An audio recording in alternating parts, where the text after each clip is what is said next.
There you go. Thank you. Okay. Thank you, everybody, for coming, and those of us who are online. Who's online? iPad is online. What's your television?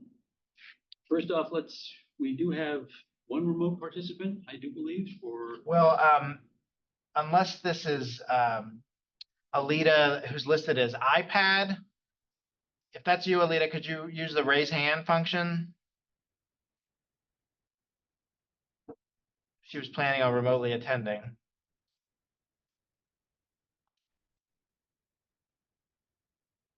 Yes, could we read a motion for her to join remotely, and then if she is able to, she will be. One hand raised now. This is Kathy Schafrick. Hi, Kathy. How are you? Hi, I just want to let you know I was online as well. I can't adjust any of the settings, so I don't think you can see my video, but anyway, I just want to let you know I was on. Okay, thank you. Sure. That is Kathy Schafrick, who is the Greene County Administrator. So I guess we will read the remote participation. Somebody like to make the motion?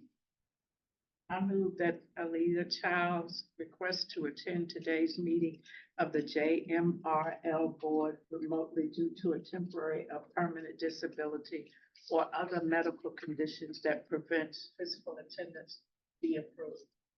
All those in favor? Aye. Any opposed? All right, thank you. Next up, minutes of our May meeting. Comments, any questions, any additions?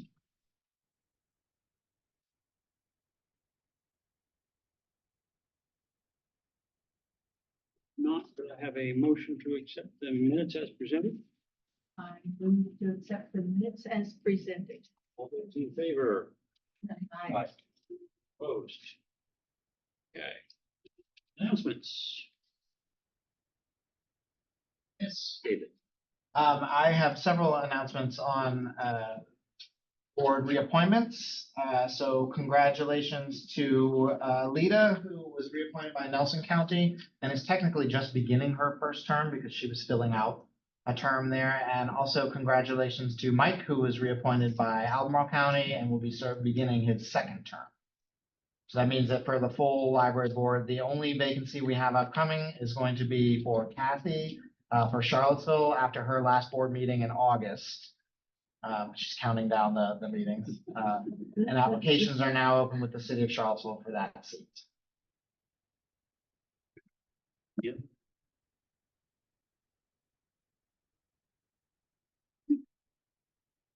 Public comments. Time for public comments. Okay. See anybody in the room? Do we have anybody online, David? If you're viewing remotely and you'd like to make a public comment, please use the Zoom raise hand functionality now.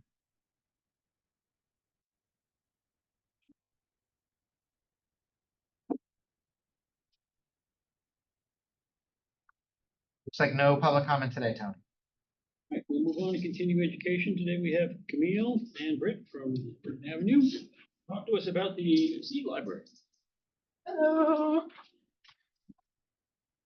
I'm Camille Thompson, the branch manager at Gordon Avenue Library. This is Britt Ford. She's the young adult librarian at Gordon Avenue. She's here with me because she was the initiator of the Seed Library pilot idea. So she also knew the only questions that you have that I might not be able to answer. And she my PowerPoint. And the PowerPoint is incoming. We have adorable seeds related buttons that if you would like to take some, we will pass them out. You can go, this is just the exciting intro button, but first slide of substance. Okay. So when we decided to develop the Seed Library, we wanted to bring focus to it and came up with sort of a statement about why we wanted to have it. And this is it. It empowers the community by connecting people with growing, harvesting, and seed saving traditions and nurtures a shared joy of gardening. We had also gotten multiple requests from patrons to have a seed library because they'd seen them in other places at the Botanical Garden or at other public libraries. We've got a lot of enthusiastic gardeners in the community, so they were very excited about that. Just to give you an idea of seed libraries that were already established in other public libraries and library systems, Britt did a lot of research regarding how they operated their seed libraries and all that, but it was nice coming into a pilot program with some great examples to refer to. Slide. So the seed library pilot program, and I keep calling it a pilot because we did ours at Gordon Avenue with the intention of other branches in JMRL being able to use this as an example to launch their own seed libraries if they have the time and capacity and desire. We had a plant wildflowers grant that some of you might remember in summer of 2022 that Catherine Fay at Central Library brought in, and that involved showing some films about bees and handing out packets of wildflowers. So along with that, we used some of that funding to start the seed library at Gordon Avenue. It's about $200 worth of materials to start it up. I think we've spent another $50-ish since then. And yeah. Okay, so I know the library loans lots of things that aren't books already, but the question might be, why have a seed library in JMRL? You know, learning about seeds and gardening and having nature literacy is all part of lifelong learning, obviously, our JMRL's mission. As I mentioned before, there's a large interest in this specific type of information and learning in the community. And we also, in forming the seed library, formed a partnership with the Piedmont Master Gardeners who are associated with Virginia Extension Services. And they have provided a lot of guidance as far as giving us information about how to properly set up and conduct the seed library, as well as doing programs for patrons with lots of educational information components, which has been very helpful for us. And it's also nice that it's sort of a passive program, as we call it. I don't know if you're familiar with that term, but it just means that it's something we have out in the library that people can participate in at any time without having to have the staff sort of conduct the program. And it's ongoing. So we have it out all year round. It's obviously more popular in spring and early summer than any other time, but it is always out, and we have had consistent participation throughout, even though it is sort of ebbed and flowed with the seasons. This is a picture of what it looked like all set up at Gordon Avenue. So you can see this is the box that we have set up there. This is a second iteration of the box that has a little bit more of a compartmentalized mode, but this is what it looks like. So patrons are welcome to just come, and once they've filled out the membership form, peruse that box. We also have a binder of seeds, and these are ones that people in the community have brought in and donated, and that we've put into envelopes with information on them. So we wanted to start out with a good number of seeds, which is how we have all the ones in the little brown envelopes. We bought them in bulk and then put them all in reasonably sized amounts in the envelopes. And then the Piedmont Master Gardeners also had gotten Tractor Supply's extra seeds at the end of the growing season last year. And so that's where all the commercial seed packets that we have came from. There was a lot of those. There were a lot of tomatoes. We're still using them. A lot of tomatoes. Yeah, lots of tomatoes, but tomatoes are in high demand, so that works out well. And you can see we've got a book on display there that relates to seeds and seed growing. We've got all the forms people need, and there's a binder for them to put a check-in, check-out sheet, which I'll show you in a minute. And then we've got some book lists and bookmarks that relate to gardening. We've got a book list also on Find It that's specifically about seed saving and growing things from seed also. So this is the membership form, just to give you an idea. We have them here too, in case anyone wants to become a member. It's very simple, basic information. And then we also, ask people if they'd be interested in volunteering. So we've kept track of everyone who's signed up so far. And we've let them know like when we're having a seed related event, or if we have an opportunity for them to participate in anything. And go to the next one. So that's the first thing you fill out if you want to become a seed library member. And then the way we do checkout or check-in / donations is with this sheet that's just kept sort of as a self-serve record. And that's also where we go in and count how many people have taken packets or how many packets have been taken in a month. or how many things have been donated in a month. Okay, next one. And then the donation portion of running the seed library is sort of the most complicated because, you know, we want to make sure the seeds that people are coming and taking are viable and that the person knows where it came from. If you don't know how to save seeds, you can end up with 2 different varieties crossing, and then they won't produce a reliable result. So all that information you learn from the Piedmont Master Gardeners, which was very helpful. But we have information on here about guidelines, which I think I have a close-up on the next slide. So yeah, you can see the guidelines are, you know, basic good seed collecting practices. And then we also incorporated the Safe Seed Promise into the membership form and on the donation form. We got that from the Community Seed Network that is sort of like a resource for seed libraries. And its intention is just to make sure people aren't donating seeds that are copyrighted and not donating seeds that are genetically modified, because the intention is for people to be donating sort of heritage seeds and perpetuating the seed library that way. For their experiment. For their own experiment. For their own seed experiments, yeah. And then just to mention about how I decide which seeds to rotate in and out. We've looked at the viability charts for the seed packet. So I mentioned like the Tractor Supply seeds were last year's seeds, but there are lots of charts saying like tomato seeds are actually good for 5 years, or, you know, cucumber seeds are good for 2 years. So I don't know if that's true or not, just an example. So I use that as a basis for whether the seeds are still viable to use or whether we need to toss them out. And then I also looked at the Farmer's Almanac planting charts to see what the last date things to be planted, so that I don't have things in there that can't currently be put in the ground, so that it's a little easier for people to use and make sure they're getting something they'll have success with. Okay, next slide. And then I wanted to highlight how we've sort of connected this to the collection.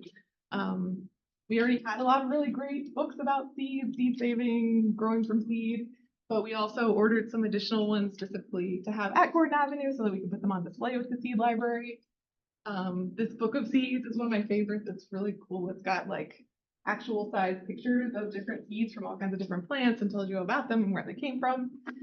And then very practical guides like the Starting Seeds book.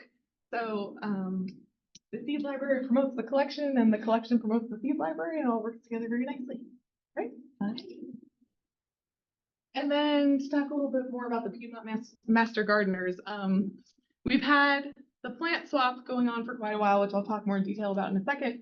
That's them at the plant swap. You can see they set up a huge informational display when they come, and they come with like 3 or 4 volunteers, and patrons have really appreciated being able to ask them questions, their specific gardening questions, or even general, like, how do I get started with a garden from seed? So they provided that really important educational component to some of the library programming. And also, we're really excited about the seed library because that's something that they had been wanting to get started. They also were thinking of it as a way to address food insecurity along with community gardens. So they have been great to work with. They've also promoted the seed library and therefore JMRL at the Albemarle County Fair, which is great. And they have a giant sunflower growing contest this year that we distributed the seeds through the seed library for people. And hopefully they all did not die in the heat wave. But that was their big push for this year's fair, which I think is the first week in August. Okay, you can go to the next slide. So this is the plant swap.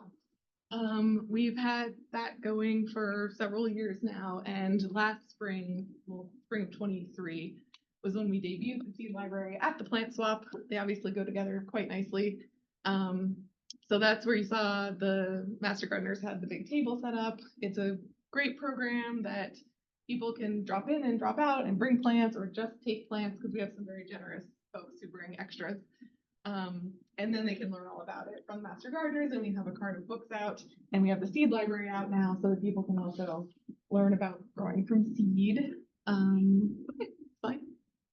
And then we also had the Master Gardeners come and do a seed saving workshop, because as I was talking about before, there are specific techniques for properly saving the seed. So they brought, you can see all this great hands-on material of different, like they had tomatoes that they, smushed the goop out of and showed you how to save the tomato seeds, and peppers and squash. And we had, I think, around 35 people for that. So that was great.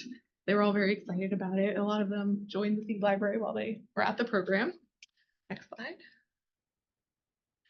And then I just wanted to mention we got some really nice press coverage when the seed library opened, which was lovely to see, and I think got people excited about coming to the library. And I've definitely seen people coming in specifically to use the seed library that I haven't seen coming in for other things, and then, stopping by the desk and asking about library cards and things like that. So it's a nice little bridge between people who might have gardening enthusiasm to get them building.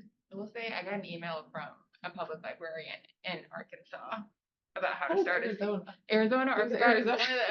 one of the A's about how to start it. And I was like, it was because one of whatever the news channel was that had it had actually, like, it had aired on one of their affiliates in Arizona. Yeah. And they told us about it. But luckily, one of the libraries near them also had a seed library, so we referred them to that institution to talk to them. Just to give you an idea of how many people are using it, we have 112 members currently and have checked out 195 seed packets, and have gotten about 43 donations. The donations, a lot of them have been divided into 4 seed packets, so it's more than 43 actual items that are in there, but 43 bulk donations. And then looking forward, I mentioned this is intended to be a pilot program.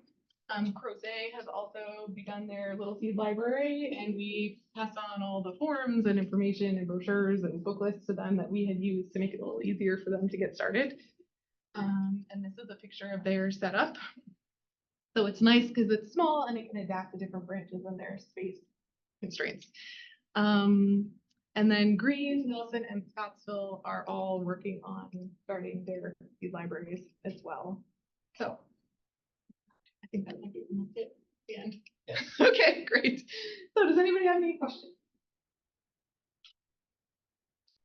Out of the amount of people, I think you said 195.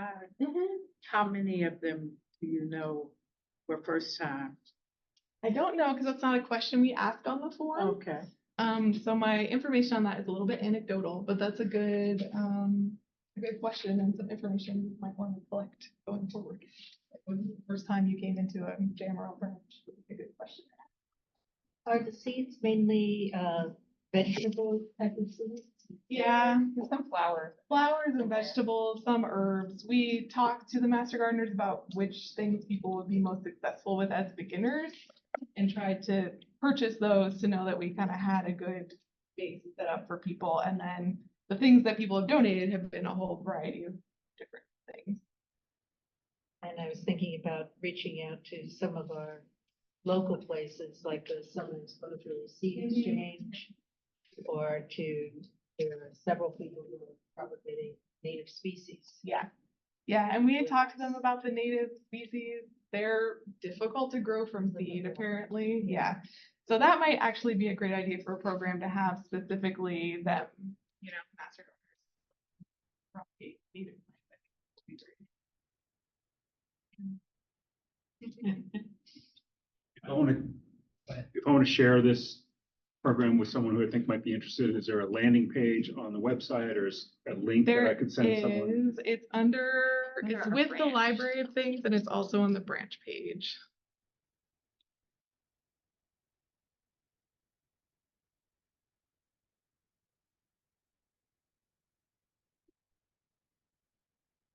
David, would you consider this a service? It's not a program exactly. Yeah, I think it's under the Library of Things. I see. So here's some information. Services at Gordon Avenue, Little Seed Library is called a service here. And from there's information under the Library of Things. Okay, got it. Okay, great. Where there's read the procedures, see the flyer. Great, thank you. We are in the process, not we, but like Eric at Central is in the process of putting together like a tool kit so people can borrow. Like gardening tools? Yes. Yeah. Yeah. that would go along nicely with this. You could have your full setup all from the library. Yeah, and we report the statistics for how many people are using it as a passive program because that was the best way we felt we could capture that information. So it is kind of like a passive program and a service mushed together. Yeah, we don't report it as part of our circulating collection. Otherwise, I would make them count every seed. Have you seen how tiny the carrot seeds are? We have to use like one of those We use medicine. a paintbrush and a little like fill tray sorter. That's what the carrot seeds in. Sarah says that it's under the services page as well. Great. Yeah, one of the things that I think is cool about the Seed Library, kind of similar to the Library of Things, is there are ways of getting people to rethink libraries, right? That libraries aren't just about books, but they're about sharing. And I was curious if you're working at all with schools to kind of get the kids aware of this different aspect of libraries. We have not yet done that, but I think the schoolyard garden folks would be a really good road for that. And we have talked to some master gardeners about trying to do that. We also had started trying to get some 4-H volunteers, thinking that some of them might have like a master gardener mentor and be able to go and do some of that sort of outreach stuff. But they had some staffing difficulties with 4-H, so that's kind of on the side burner for now. But yeah, that's definitely on the list of people that we'd like to connect with. And do you have a teen volunteer that specifically Yes. does this? Because their parent is also training to be a master gardener. Yeah, the master gardeners connected us with that team volunteer, and she's been coming in and, doing basic maintenance of, organizing, making sure all the different categories are full, doing some inventory. That's been.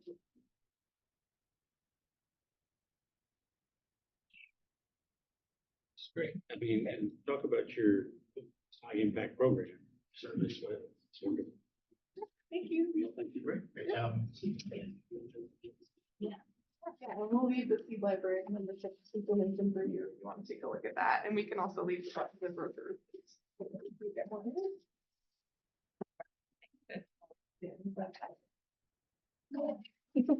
Thank you.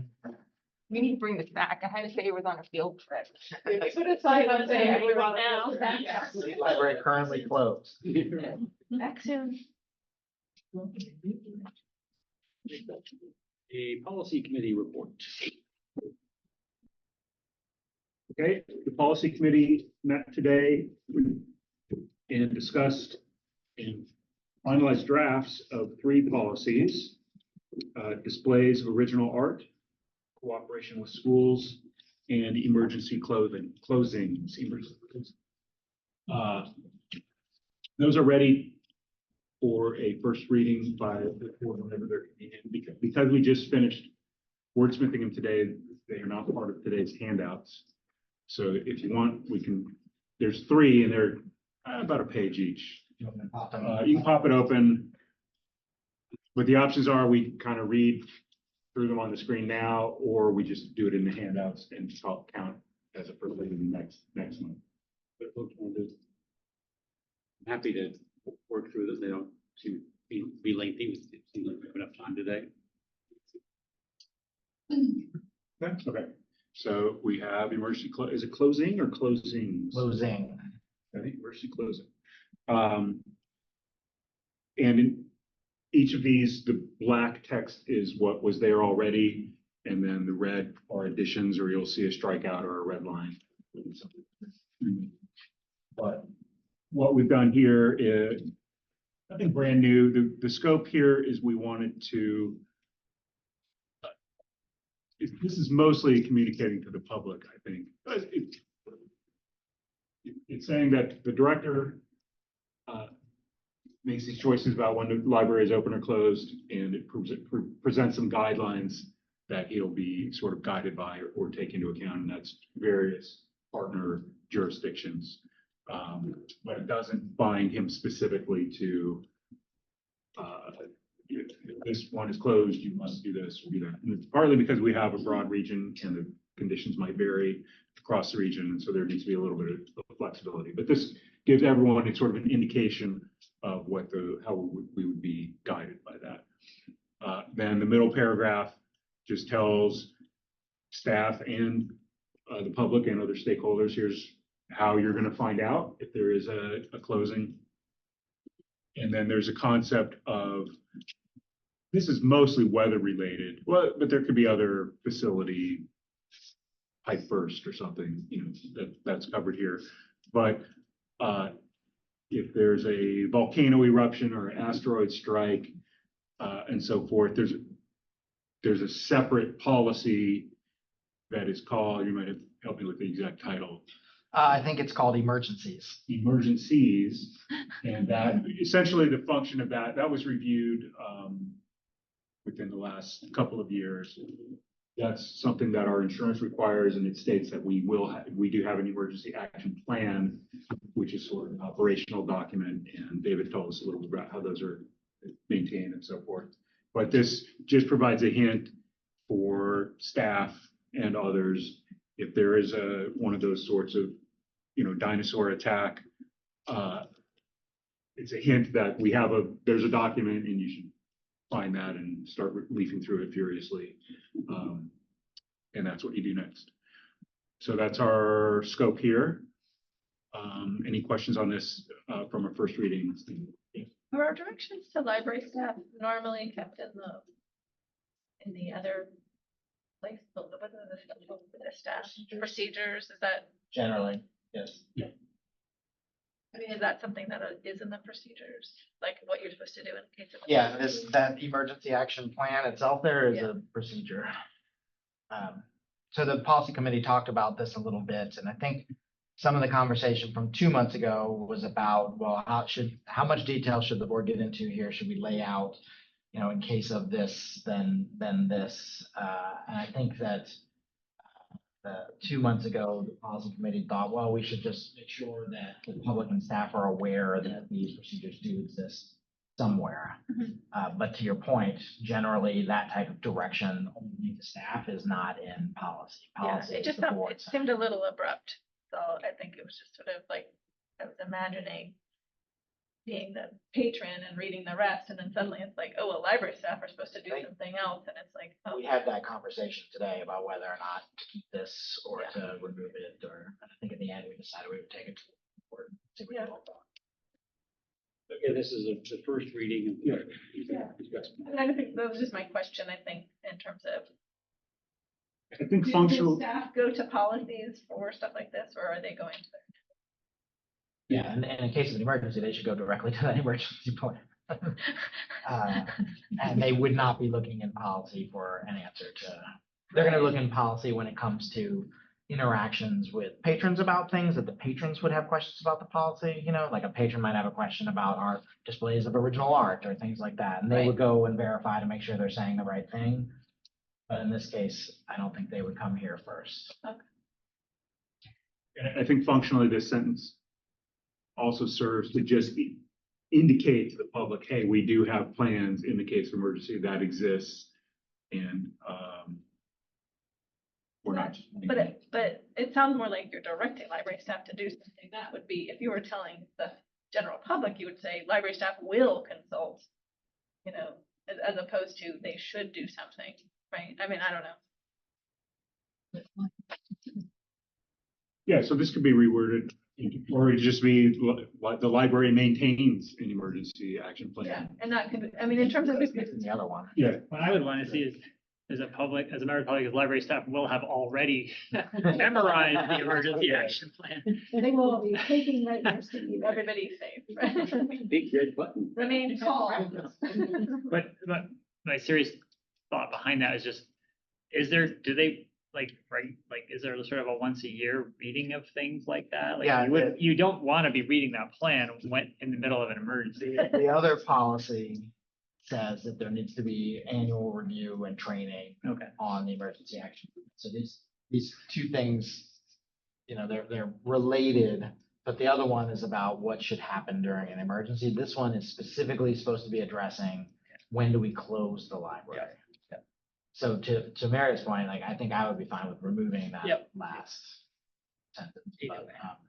As long as it doesn't prevent someone from consulting the emergency action No, plan, this would then not we would be- all feel really guilty. This would not be the place that staff would go to try to find out. They might go here if it's snowing in the morning, to see whether or not, like, oh, how should I find out if the library is open? or And not? then be like, well, Nelson County schools are closed. Does that mean that we're closed? And I don't know. So David, maybe just add a comment here, keep, for the last sentence, keep or remove. And maybe in the discussion period next time, people can have thought about it. And is this useful as an indicator to the public, or is it just, does it distract from the focus on closing here? So we'll discuss that maybe next month. Okay, the next one is whichever one David scrolls to next. Cooperation with schools. The previous, the draft is in the black there. We just struck it out just to help point out that it's not a hanging sentence from the rest. So we wanted to just flesh this out a little bit, and structurally, if you kind of scroll down to where the red starts there, we've defined a little bit about who we're talking about.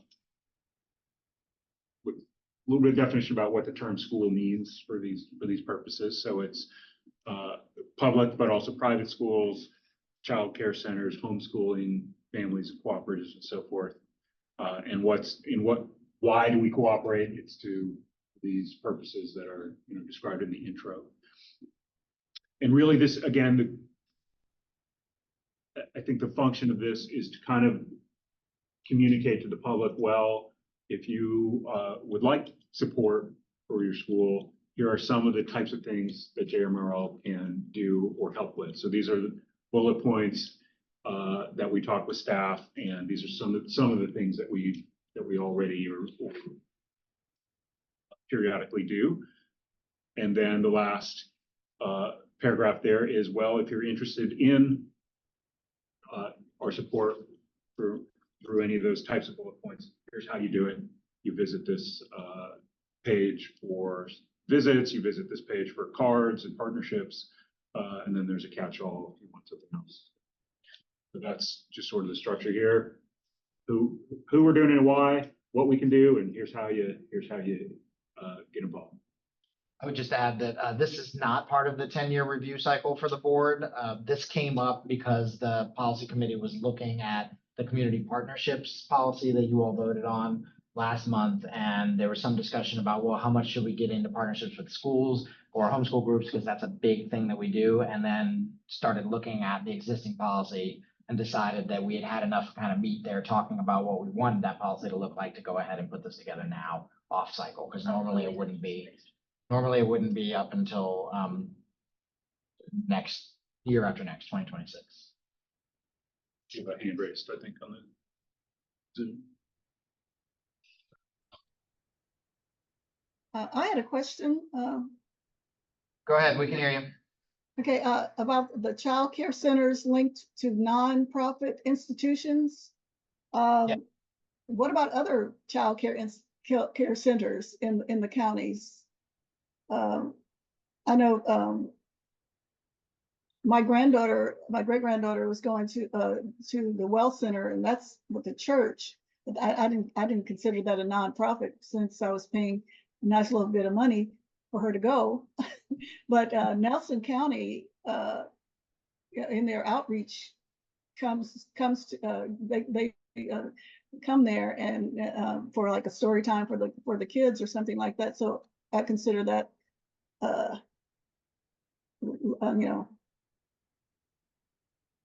Yeah, I think that language came from another policy that we use, but I'm blanking on what it was from.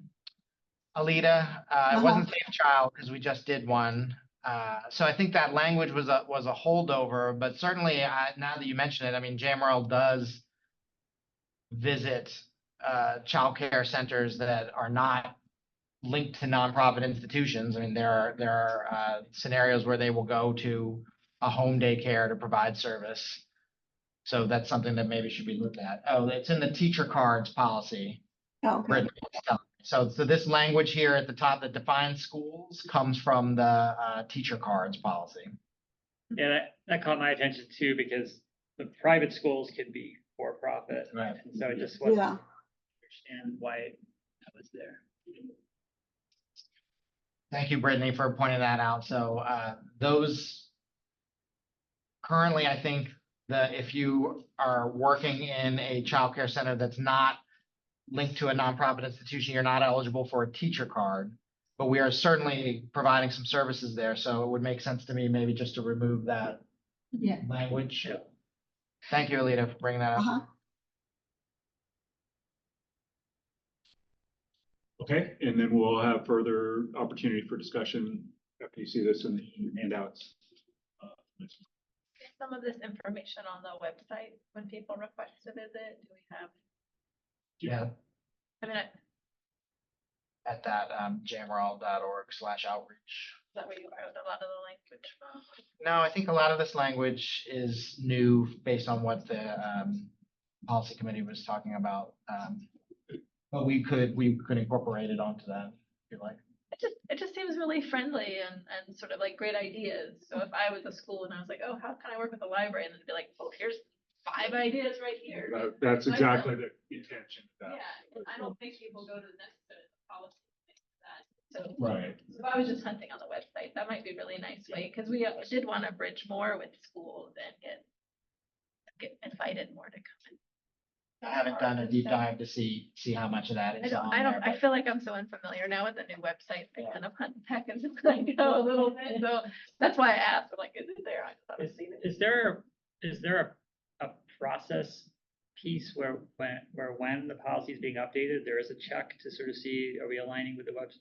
Like, are we following through with? Yeah, what is the I think website? largely that's Sarah Elizabeth, as she posts them, will look to make sure that, and she's listening now, I'm sure, making notes. So we don't have a specific process, but after the board accepts a policy, I put in a ticket for her to post it and then change it. Yeah, I would think of that as, the suggestions are great, but that's sort of an operational. This is the high level, here's what you're supposed to do, and then it's operationally goes to implement. You know, Under David's. they're already texting me. You're already texting you. I mean, reuse I think once you've crafted the great language, just reuse it. But it's really nice to think of ways to make the policies a little more accessible and it's helpful. for the Most of this public. language came from Camille, who was just presenting here, so kudos to her. Okay, last one for the first reading is displays of original art. From Will to May. Yeah. So we've got is there anything above that? Probably not anything above that, right? So again, we have the black text and then you see the red lines. Some of this was the May and temporary and subject to availability, just being a little more clear about what the parameters are. This second half of this introductory paragraph, we made some of the exclusions parallel with our existing displays and handouts policy. And that one had been kind of, if I recall correctly, gone through legal review at the time. So we wanted to just kind of take advantage of that background research and make things parallel here. Again, it's what is this service or opportunity is define the opportunity is the first paragraph. Second paragraph is how do you get involved and how do you do that? And the answer is you talk to a branch manager essentially and form. And then there's so the third paragraph is just some disclaimers. And we're not in our choice is that this isn't a commercial opportunity. You'll get visibility, and I see some of the cards that say for pricing contact, but it's not a price on the wall where you could buy it that day and take it off. That's just where we've chosen to limit the scope. And the last is sort of a boilerplate on all of anything that somebody might want to ask us to look at or question, why is this here and is it appropriate? We have a procedure for that, and we just want to kind of funnel everything or point everything to that reconsideration policy. So we want to make that opportunity clear how you would if you're a patron, how you would engage with that. Okay, comments or questions here? Great, so we'll have these as handouts for next meeting, and I guess we've completed a first review, so could be eligible to vote on next month. Great, thank you. Nominating committee reports. So after putting a request out for anybody interested in filling the seats of president and vice president, Anna and I spoke with Tony and with Alita Childs, and they both agreed to continue in their positions. Since we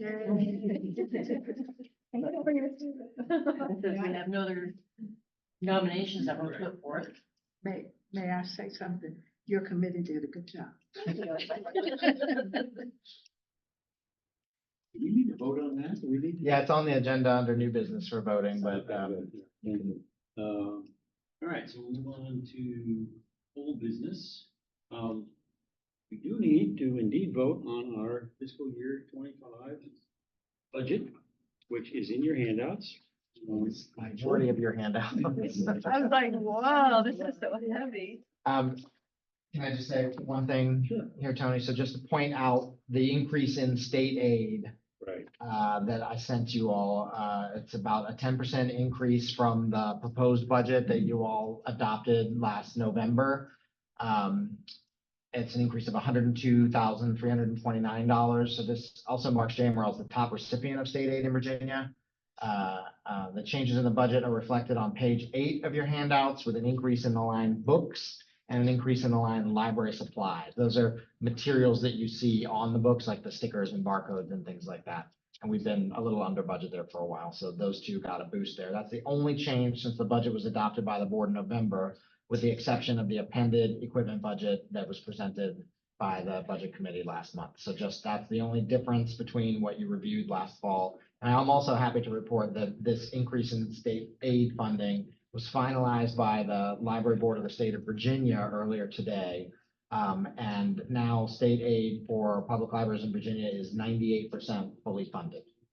So the second year of the biennial budget holds for next year, there will be 100% funding for state aid for public libraries for the first time since 2001. So.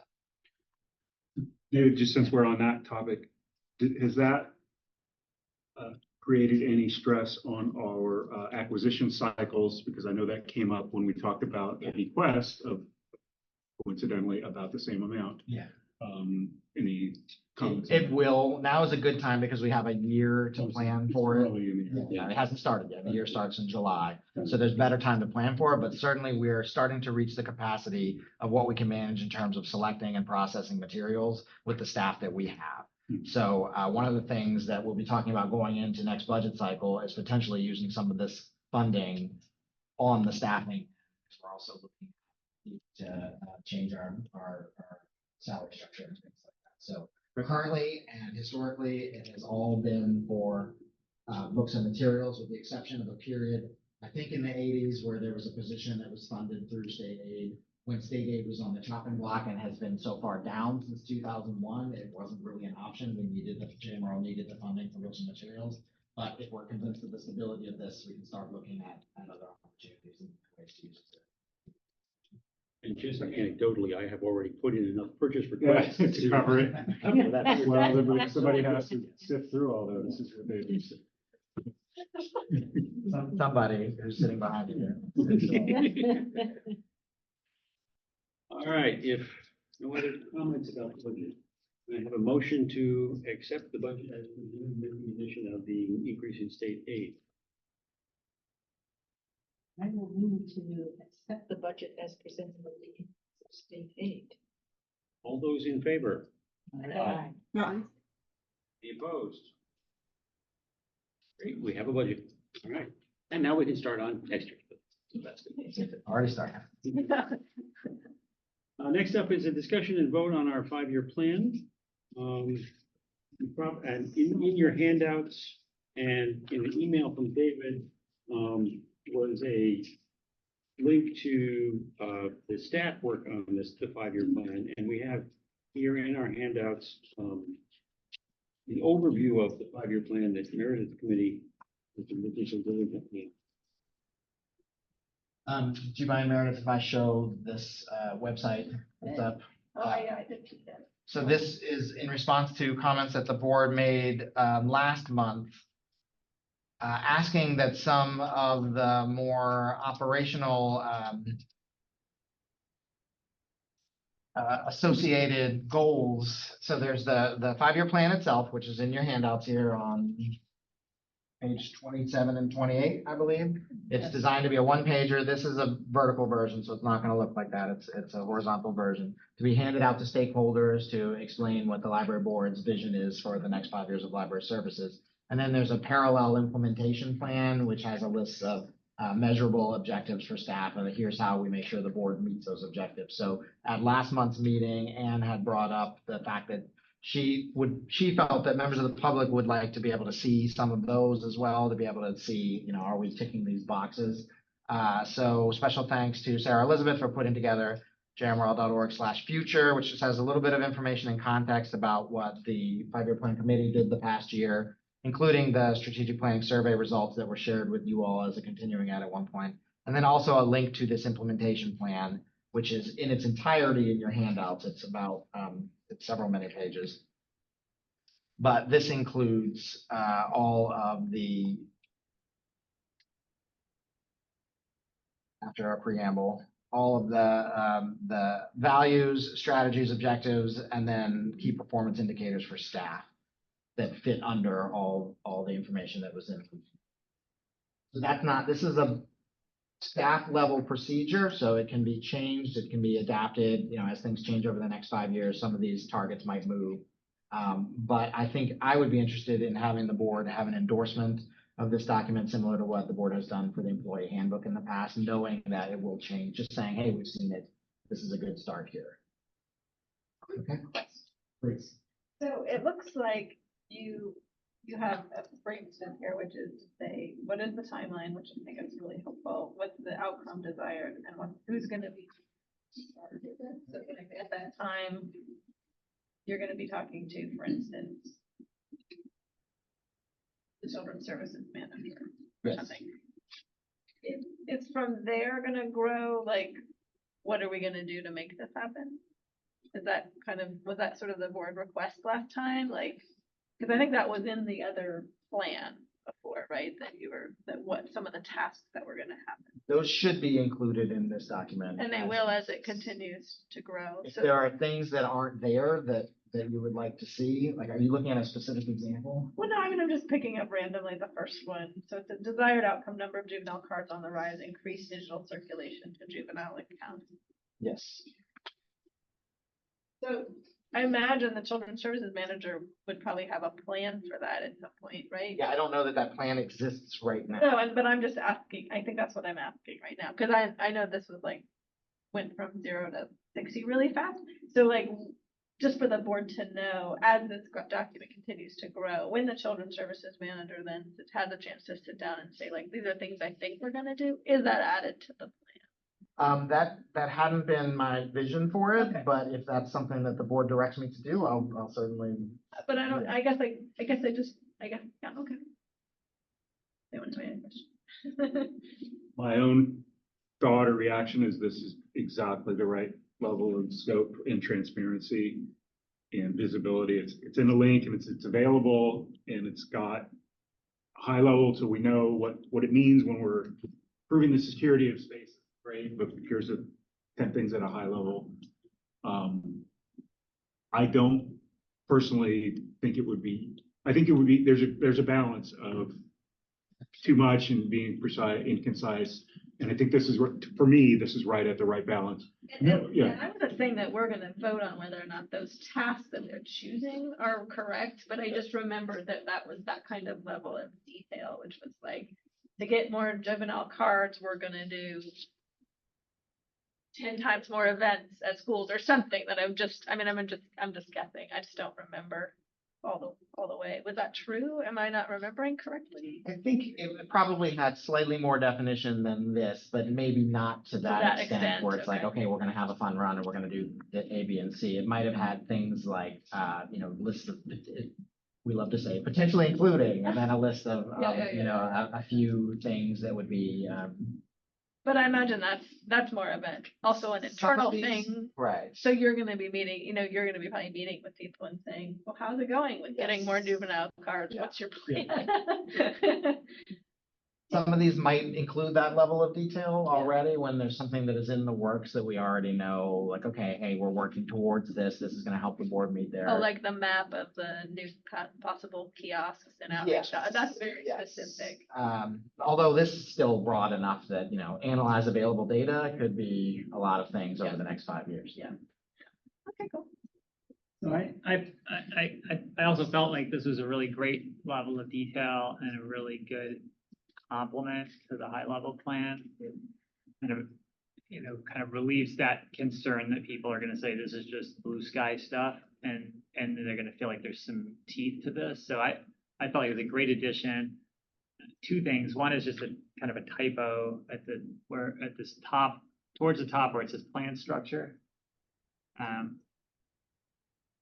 Page 4 and it's printed, but.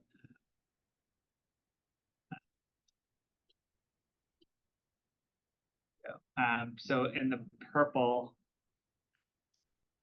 where it says there are measurable targets that staff it should be working on there. Oh, it says working already. Yeah.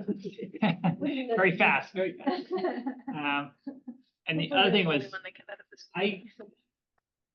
the one thing that I felt might be missing was something around the website and just continuous improvement or evaluation of the website that I didn't see that anywhere. Okay.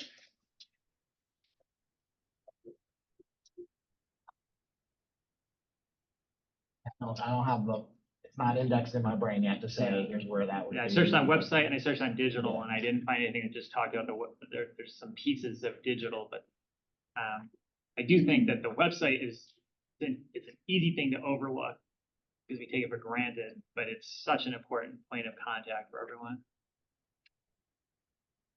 And I'm not convinced there's problems, but I'm also not convinced there aren't. Like, I think it's maybe more of a, just put it in here, but in a little bit of a vague way, but as the website is never done, yeah, you're always. So, Yeah, that's good feedback. And the only action the board needs to take today is to have a vote on the overall plan. Right. Because ours is expiring at the end of this month. So there's certainly no, if you'd like to review this again after it's been worked on a little bit. In terms of that endorsement, that's something I think that would be nice. It would tell staff, yes, this is the direction that the board wants you all to be working on. May I have a motion to accept the 5-year plan as so lovingly crafted by the 5-year plan committee? so moved. All those in favor? Hi. Great, we have a 5-year plan. and do we do a different motion to endorse plan, or is that just part of it? Well, we just, yeah, Part of it? I would think it's a separate thing because we adopted the 5-year plan. Yeah. And the other one is not a board document. It's a It's staff document. staff document, but we're endorsing it. So to me, the question is, did we all have time to read the whole thing? I skimmed it in enough detail where I'm comfortable, but we could do it next month if people wanted more time to read it. I'm comfortable with endorsing the staff work. 5-year. So I'll make a motion. So I move that the board endorses this version of the JMRL strategic implementation plan. Those in favor? Hi. Okay, great. Thank you, everybody. Thank everybody for all their hard work. Well, thank you to Meredith and to the board members of the committee. It was a year and a half, so. It was a lot of meetings, but no, the staff did a ton of work on it. It showed. On to new business, we've already done potential first readings of the policies behind us. Okay, and we're gonna have a discussion of operating expenses in the equipment budget. This came up, if you remember, last month when we were reviewing the equipment budget, and David pointed out, folks pointed out that in the equipment budget were things that were theoretically operational costs. First and foremost, probably software license. Not a physical, tangible thing, but renewable license costs. I think we were going to discuss for next budget year, potentially taking those out of the equipment budget, putting them in the operational budget, and the impact of same. Yeah, I mean, that's pretty much it. So these are all items that are included in the fiscal year 25 equipment budget, which is of course funded by revenues that JMRL takes in, which has largely been fines and fees over the years.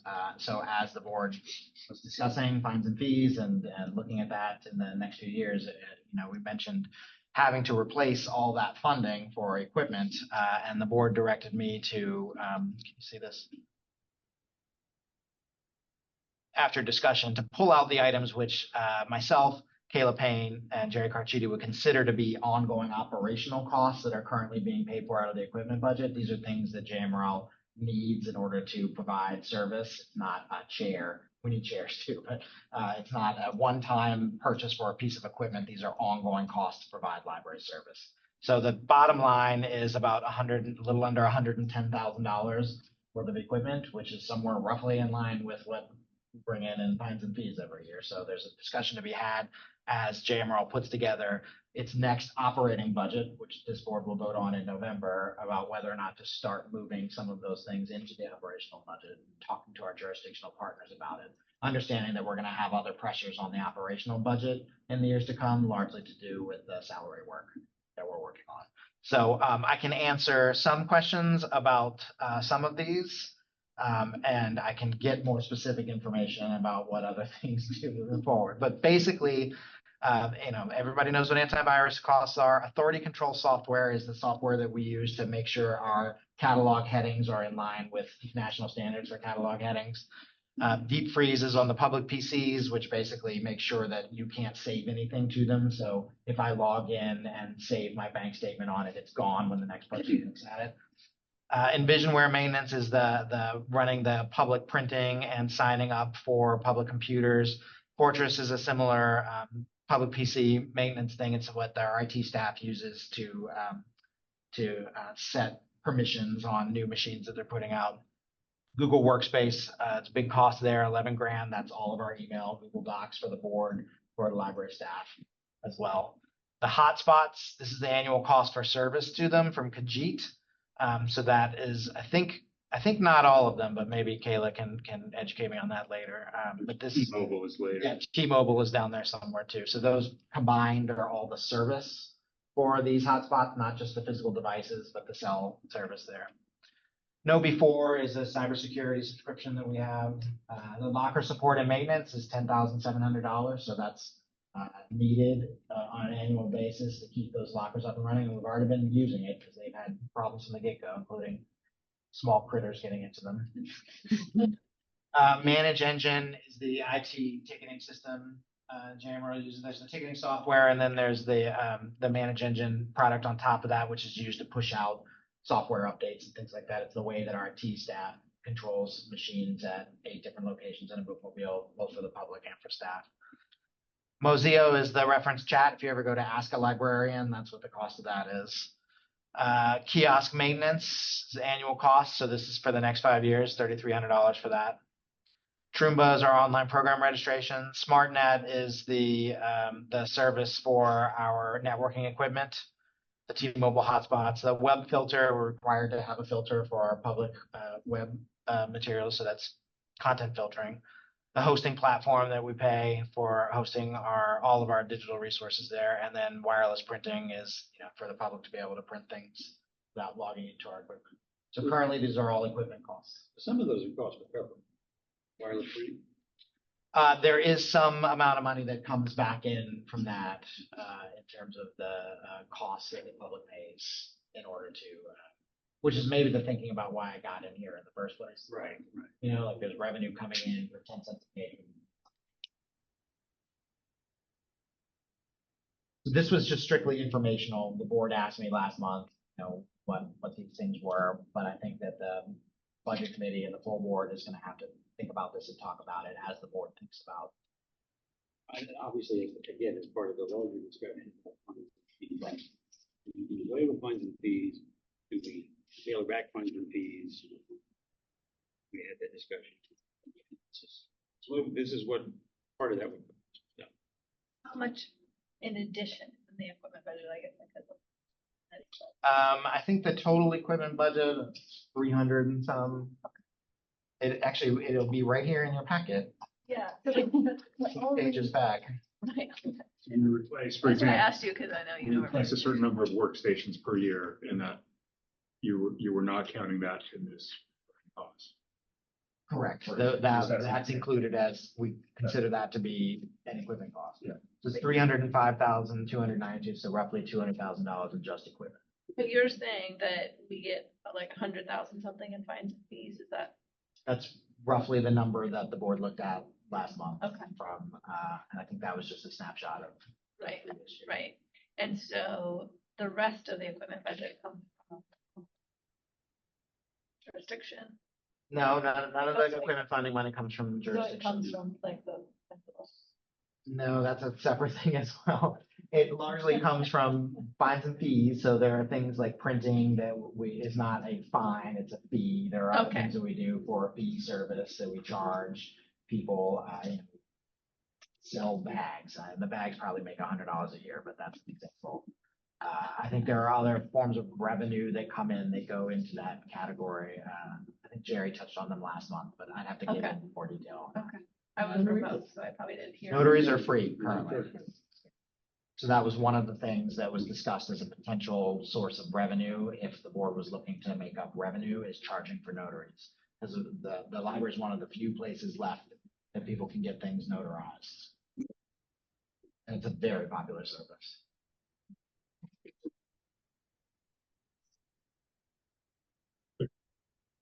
David, I had sort of the same question. It seems like there's a pretty substantial gap there between the 300K cost overall, and if you're saying that fines are 100K, Yeah. even if you're not, enumerating what each source of revenue is, or are we does that kind of shift back and forth, and sometimes it's over and sometimes it's under? Are we generally? Yeah, we have been running, I think we have had a balance in our equipment fund for the past few years. And so the budget committee talked about this in their meeting prior to putting the equipment budget before the full board. So the budget that we're putting forth, I think the projections are that we are gonna outspend our revenues. And we're gonna dip into equipment budget as is. I think that's also in the budget there.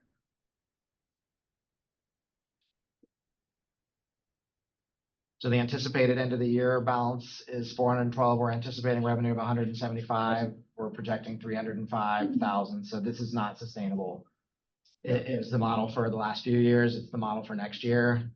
But I think projections would say that in a few years, we won't be able to afford our equipment. Okay. So as a philosophical sort of overview of this thing, usually when we discuss the budget, we have the pots of money, we know what the pots of money are, we hear the requests from the different branches for specific items. We maybe fold those into the operational costs, maybe not, go to the jurisdictions with those. I think what we're talking about doing in this coming fiscal year, and the years afterwards, is revamping that structure.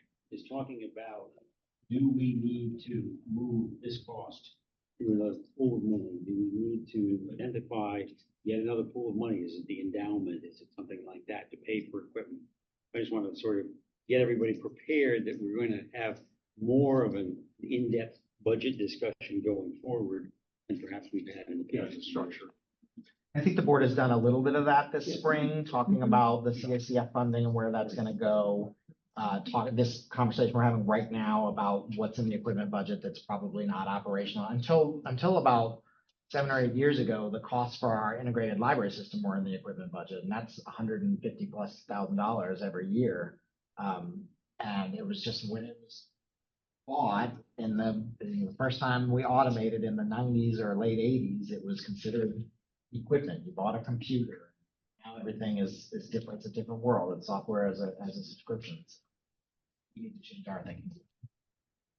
So just a thought that occurs to me is, I think Tony's exactly right, that if we're making this change, it's going to involve maybe some structural maybe not a major structural reorganization, some amount. I noticed on your, it's something we talked about before, but in your implementation plan, you have the diagram. Yeah. It might be useful as if we're talking about the structure, by the time we start talking about it, that diagram is there in front of everyone. Read. A long overdue addition to our toolbox. All right, move on to the director's prioritized fiscal year. Both David and I had a meeting where we discussed what the board had come up with in our closed session. And David hashed those out and expanded upon them and came up with these prioritized director goals for fiscal year 25. I endorsed and said we would bring them to the board. Enough to keep you busy for the year, I would say. Yeah, I was very pleased with what Tony brought to me because all the goals that the board discussed were very much in line with my priorities for the organization. So there was no surprises there. My top priority is to continue work on revising JMRL's pay scale, developing strategies for funding a new salary structure with jurisdictional partners. Still many years away from that, though currently the city of Charlottesville is reviewing the salary data that I collected from our peer libraries throughout the state of Virginia. And we're going to work with them over the summer to look at some models for what a new salary structure could look like. So there's a small chance that we would have some things ready to try to plug into next year's operational budget. But since September, we're working on it already, I think there's a greater chance that it will be further down the road, which means that the board will have to think about how to take intermediary steps like we did this year with higher for staff. Either the 5% or 7% increase. Complete the modernization of JMRL's job descriptions. That's an ongoing project that should be completed by halfway through the year here. Work with the Central Library Renovation Working Group. So as you all know, we've got very far this year under Anne's leadership there. Both Charlottesville and Albemarle have included funding for plans for a central library renovation in fiscal year 27 and then construction in fiscal year 29. But until the rubber meets the road there, until both parties have to commit funding to it, we're going to have to keep advocating for this so that they're aware of what the needs are and what the costs are. And that includes begin early planning for fundraising in support of that 29 construction. Formulate reasonable scenarios for board review and evaluation regarding the possibility of fine-free JMRL. Reasonable is a subjective thing.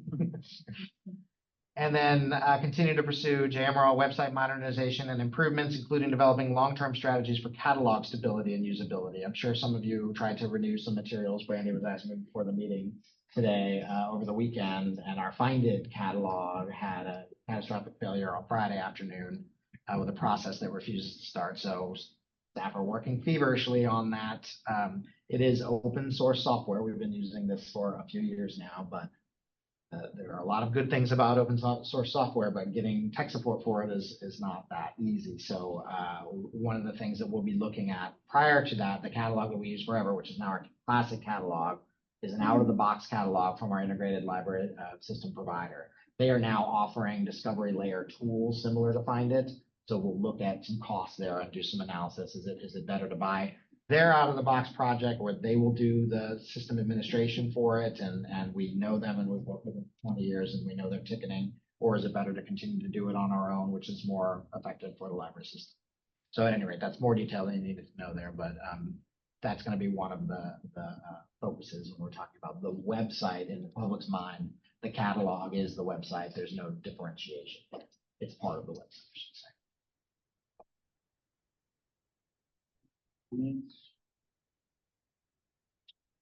My only thought on this, on the last one, and probably maybe the technology committee is the right place to kind of go through and discuss some more. Clearly, the functionality is the core, and that has to be squared away. And I did like that level of technical trade-off that you're describing. Since it had been working great, I thought that was squared away. But okay, we need to It's software, we need road. right. So it is software. But I'm also interested in what I call just design, overall look and feel. Some people would use the word information architecture. I mean, it's something we've discussed, visual exploration. I think to me, once we have the functionality nailed down, then we can sort of iterate on more of the look and feel organization and those sorts of things. So that's where I hope to get to when we're able. But and ideally, it'd be wonderful if it's this year. I mean, again, I thought we were ready to maybe charge in that direction a little bit. Well, I think for me, my goal here leaves enough wiggle room for. Yeah. It's just what modernization and improvements can mean anything. I'm just, for my own personal interest, I'm putting the marker down that includes the concept of design for me, but see what's possible and what other committee members sort of think in terms of priorities. Sounds good. Next up is to vote on the 50-year officers, which, Alida, I think is you and me Right. again. I need a motion to go with the same old. I make the motion that Tony Townsend continues on as president and Alita Childs as vice president of the board for the new year. All those in favor? Any opposed?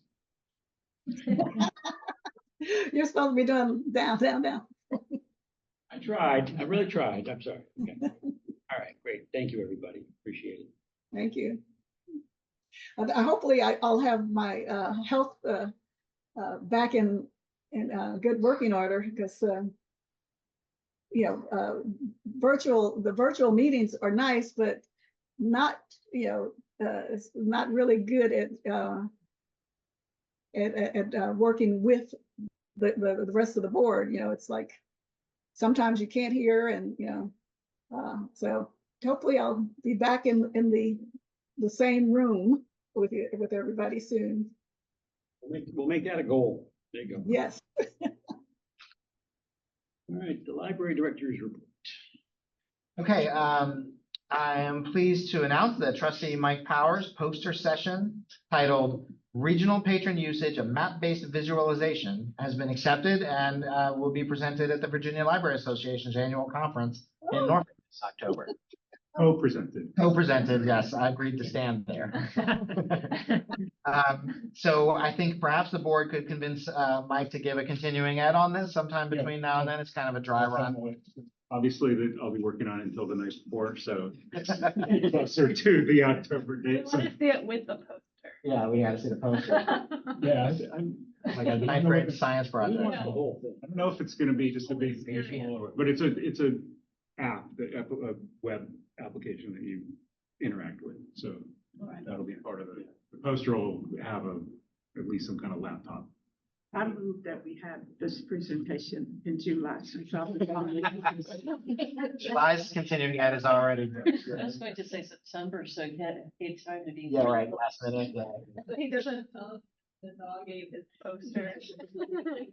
I'm also pleased to announce that Alyssa Wood, a recent graduate from Louisa County High School and incoming first year at the University of Virginia, has been named as the winner of the annual NAACP JMRL internship. So she has already started working at the Louisa County Library this month. So if you get into Louisa, say hi to Alyssa as you see her, and thank you to Alida for serving on the committee there, as well as Sylvia Elder from the NAACP. I will be calling a meeting of the advisory committee to the Friends of the Library Endowment Fund at the CACF sometime in the next month or so to discuss fiscal year 25 projects. We had to wait for the presidency of both the board and the Friends to be settled before that group can get together. We will present the committee's approved projects to the board at a later meeting as per our discussion that we had about CACF projects, and the board will need to vote on accepting and expending any of the granted funds there. So look forward to that month. Speaking of officers, congratulations to the new president of the Friends of the Library, former Louisa trustee on the JMRL board, Wendy Wheaton-Craig. Wendy is taking over for Pearl Hartwell, who has served wonderfully in that capacity for 4 years. Pearl's tenure included record book sales and the 2023 Virginia Library Association Friends of the Library of the Year Award. So thanks to him. Congratulations to Wendy, and also congratulations to the newest Friends board member, Kathy Johnson Harris, who just could not leave us alone. He really wants to go to board meetings. And finally, there's a theme today, but Marian Ruiz Villaman, JMRL's Bookmobile and Outreach Services Coordinator, has been selected to present at the National Association of Bookmobile and Outreach Services Conference in Indianapolis in October. She will be co-presenting with a representative from Meals on Wheels about their collaborative service there. And that's all I have to report. Other matters, announcements? Alright. Future agenda items for our July meeting, which will be again here at Northside. Correct.